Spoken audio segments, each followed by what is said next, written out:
यात्रा जो निकली है बिहार में, जनता जवाब मांग रही है निर्वाचन आयोग से कि वोट चोरी क्यों कर रहे हैं और कैसे इसको अंजाम दिया जा रहा है, उसका पूरा प्रमाण राहुल जी ने दिखाया है। अभी कोई जवाब इलेक्शन कमीशन के पास नहीं है और हमें लगता है कि ये यात्रा जनता के साथ जुड़ने की यात्रा है। बिहार के लोग बदलाव चाह रहे हैं, लेकिन यहाँ वोट चोरी को रोकने के लिए जनता सड़कों पे आई है और राहुल जी ने जो बेड़ा उठाया है कि पारदर्शी ईमानदारी तरीके से चुनाव होना चाहिए, उसको हासिल करके रहेंगे। सवाल ये कि हम पूछते हैं इलेक्शन कमीशन से कुछ, जवाब भाजपा देती है और सीसीटीवी फुटेज जो कैमरा की है उसको नष्ट करने का मन क्यों मना इलेक्शन कमीशन ने, वोटर लिस्ट की कॉपी हमको क्यों नहीं दे रहे हैं। तो कहीं ना कहीं मन में कुछ संदिग्ध काम करने की मंशा है, ये प्रतीत होता है। लेकिन बिहार के लोग समझदार लोग हैं, यहाँ लाखों लोगों के नाम आप काटना चाह रहे हैं, उसके खिलाफ उसके विरोध में हम लोग सड़कों पर है। लेकिन जो जनसैलाब आज उमड़ कर आ रहा है राहुल जी की यात्रा में आरजेडी के नेता के साथ, मुझे लग रहा है कि इससे बदलाव की आहट अब पूरे बिहार में गूंज रही है। पूरे देश में FIR एक साथ लागू किया जाएगा, क्या नैरेटिव चेंज होगा इससे? वो ऐसे कैसे कर सकते हैं? हम कहते हैं आप अपना काम करो, जांच तो करो। जो प्रमाण राहुल जी ने दिए हैं कर्नाटक के अंदर, उसकी जांच नहीं करना चाहते हैं। आप हलफनामा मांग रहे हैं, हम कमियां निकाल रहे हैं, गलतियां बता रहे हैं प्रमाण के साथ, उसको मानने से आप इनकार करते हैं।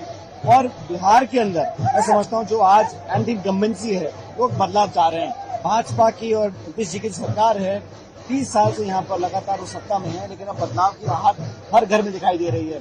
हर वर्ग, हर जाति धर्म हमारे साथ है।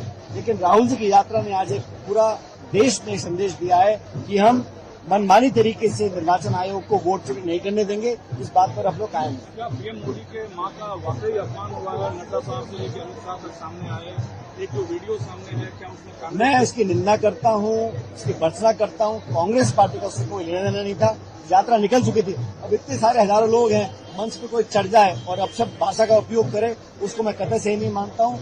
सभ्य सौम्य राजनीति में इस प्रकार की भाषा की कोई जगह नहीं है और जिसने भी ऐसा कहा होगा वो समझता हूँ हमारी पार्टी से कोई लेन देना उसका नहीं था। यात्रा निकल जाए और बाद में मंच पे कोई चढ़ जाए और बोल दे, जिसने भी कहा गलत था, नहीं कहना चाहिए।